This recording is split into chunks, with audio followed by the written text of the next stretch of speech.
नमस्कार दोस्तों, आप सभी का स्वागत है इस नए वीडियो में। तो चलिए देखते हैं किस तरह से राहुल गांधी ने आज संसद भवन में बजट भाषण के दौरान इस तरह से निर्मला सीतारमण के ऊपर हमला किया और साथ ही साथ में उन्होंने अडानी अंबानी के ऊपर भी हमले किए। तो चलिए शुरू करते हैं।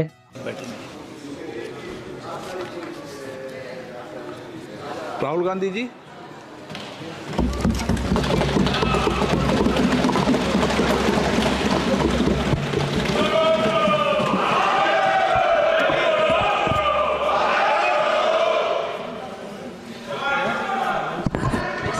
can I have some water?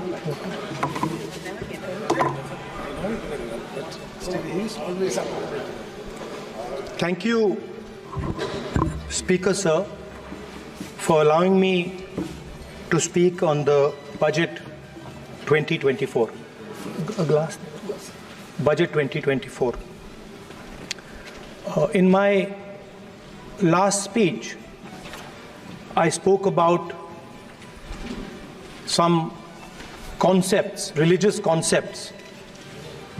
Shivji's concept of ahimsa, the fact that the Trishul is placed behind the back and is not held in the hand. I spoke about the snake on Shivji's neck, and I also said how all religions in our country propose the idea of non-violence and can be encapsulated in the phrase "Daro mat, darao mat." And I also said that there is an idea beyond the personal, the idea of the Abhay Mudra, that transmits this notion of ahimsa and affection and fearlessness to everybody else.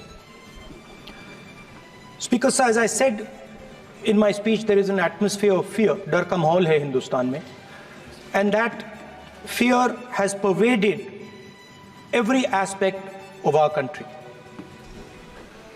My friends are smiling, but they are also scared. They are scared. Sir, मैं आ रहा हूँ sir. Budget है sir, budget पे ही बोल रहा हूँ sir. Sir, you see the problem is, sir, in the BJP, only one man is allowed to dream to be Prime Minister.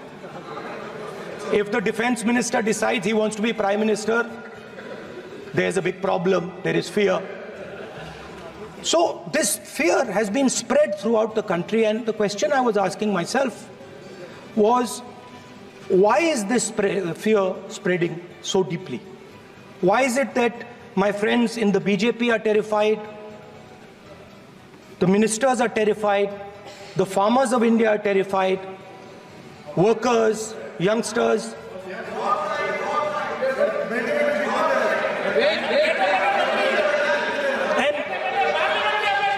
And इसके बारे में मैंने सोचा, काफी सोचा, और एक जवाब मैं प्रपोज करता हूं आज. स्पीकर सर, हजारों साल पहले हरियाणा में कुरुक्षेत्र में एक युवा को, अभिमन्यु को, 6 लोगों ने चक्रव्यूह में मारा था. 6 चक्रव्यूह में फंसाकर मारा था. सर, चक्रव्यूह के अंदर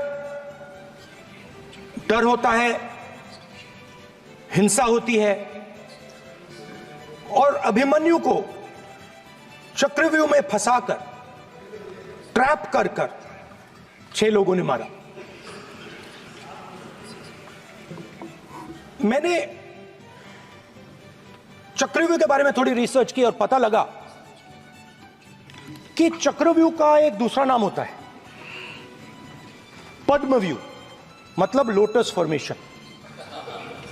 तो जो चक्रव्यूह होता है स्पीकर सर, वो लोटस के शेप में होता है, कमल के फूल के शेप में होता है. 21वीं सदी में सर एक नया चक्रव्यूह तैयार हुआ है. स्पीकर सर, वो भी लोटस की शेप में है सर, और उसका चिन्ह प्रधानमंत्री जी अपनी छाती पर लगा के चलते हैं। सर, जो अभिमन्यु के साथ किया गया था, जो अभिमन्यु को चक्रव्यूह में फंसाया गया था, वही हिंदुस्तान के साथ किया गया है।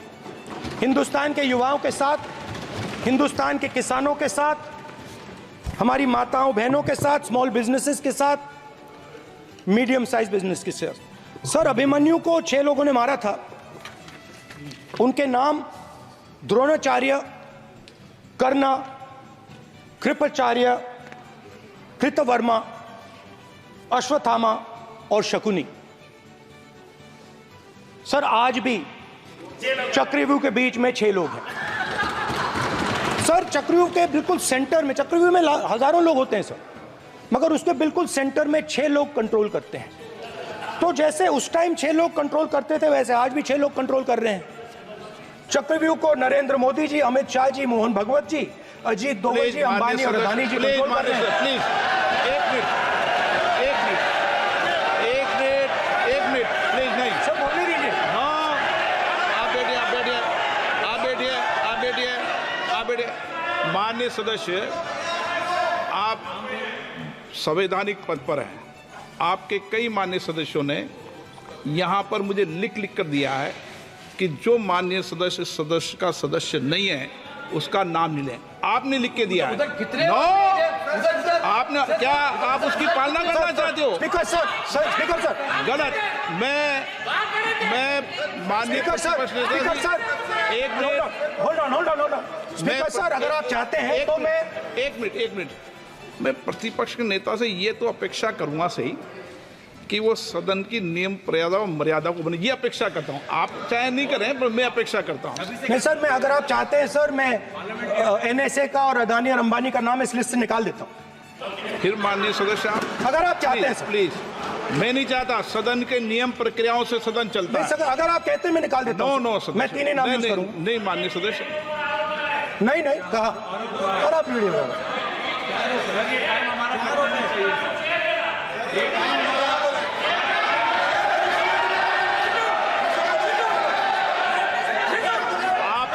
सब प्लीज, या आप समझाइए उनको।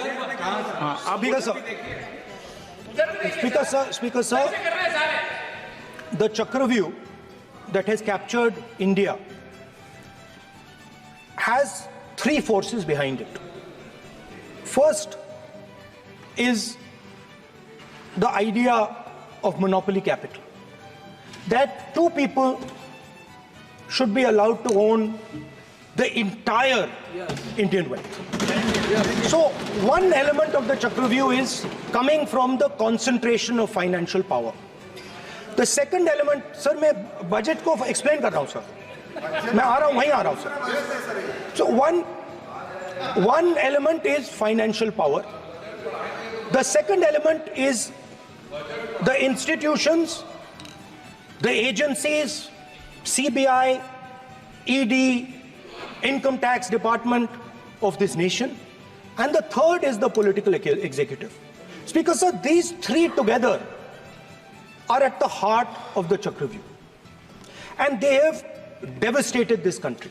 Speaker sir, my expectation was that this budget would weaken the power of this Chakravyuh, that this budget would help the farmers of this country, would help the youth of this country, would help the laborers, the small businesses of this country.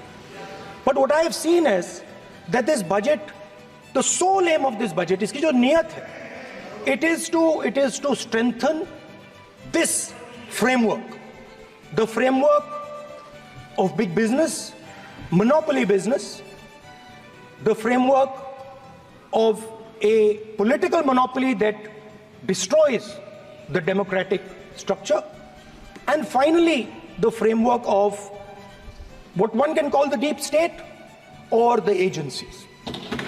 And the result of this has been the first पहला काम इस चक्रव्यूह ने क्या किया, जो हिंदुस्तान को रोजगार देते हैं, स्मॉल एंड मीडियम बिजनेसेस हैं, जो करोड़ों युवाओं को रोजगार देते थे, उन पर इस चक्रव्यूह ने आक्रमण किया।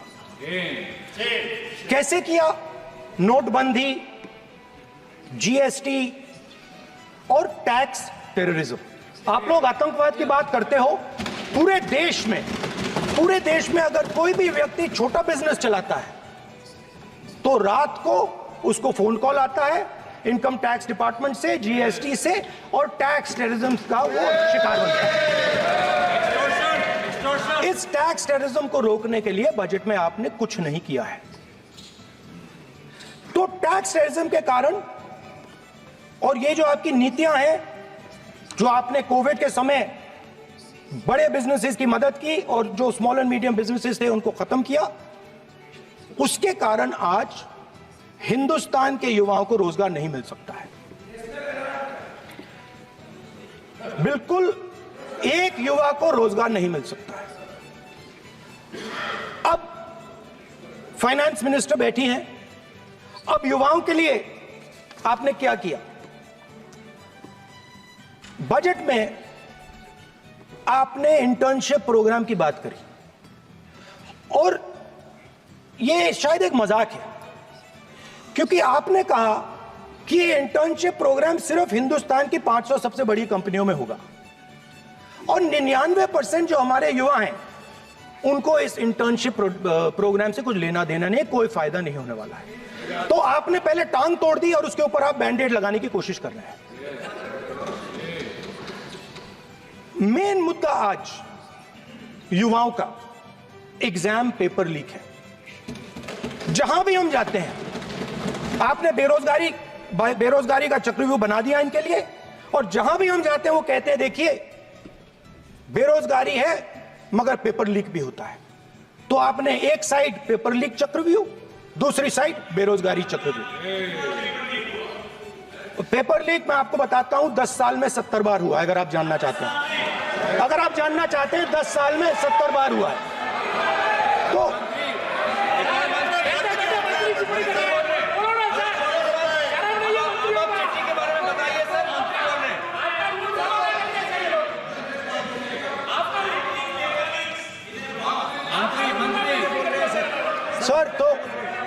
सर तो पेपर लीक के बारे में फाइनेंस मिनिस्टर ने बजट में एक शब्द नहीं कहा है। युवाओं के लिए पेपर लीक सबसे जरूरी मुद्दा है, उन्होंने एक शब्द नहीं कहा है पेपर लीक के बारे में। एक बार उन्होंने पेपर लीक नहीं कहा और उल्टा जो एजुकेशन बजट में पैसा देना चाहिए था वो आपने 20 साल में सबसे कम पैसा दिया है। 2.5% of budget is gone to education. Sir दूसरी तरफ आपने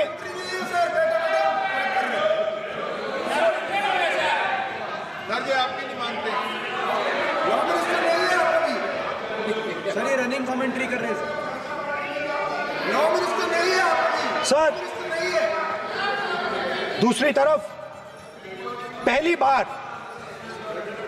सेना के जवानों को आपने अग्निवीर के चक्रव्यूह में फंसाया। सही बात। इस बजट में अग्निवीरों के पेंशन के लिए 1 रुपया नहीं है। आप अपने आप को देशभक्त कहते हो, मगर जब अग्निवीरों की मदद करने की बात आती है, जवानों को पैसा देने की बात आती है, तो बजट में आपको 1 रुपया नहीं दिखाई देता। उनकी पेंशन के लिए 1 रुपया आपने नहीं दिया। तो उनको आपने अग्निवीर के चक्रव्यूह में फंसाया। उसके बाद सर जो अन्नदाता हैं वो चक्रव्यूह से निकलने के लिए, आपके चक्रव्यूह से निकलने के लिए जो आपने बनाया 3 काले कानून, जमीन अधिग्रहण बिल को आपने कमजोर किया, उनको आप सही दाम नहीं देते हो। इस चक्रव्यूह से निकलने के लिए उन्होंने आपसे सिर्फ एक चीज मांगी है, 2 चीजें नहीं मांगी है, सिर्फ एक चीज मांगी है। उन्होंने कहा है कि हमें लीगल गारंटीड एमएसपी दे दें। आपने उनको बॉर्डर पे बंद कर दिया, रोक दिया, आज तक रोड बंद है। आप उनसे बात करने को तैयार नहीं है।